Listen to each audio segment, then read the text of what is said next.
ఏ పాటిదాననయా నన్నింతగా హెచ్చించుటకు, నేనెంతటి దాననయా నాపై కృప చూపుటకు.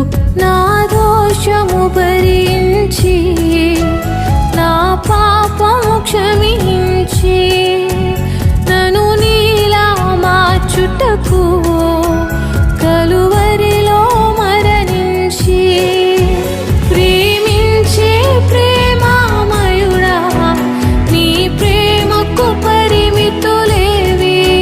కృపజూపు కృపగల దేవా, నీ కృపకు సాటి ఏది? ఏ పాటిదాననయా నన్నింతగా హెచ్చించుటకు, నేనెంతటి దానన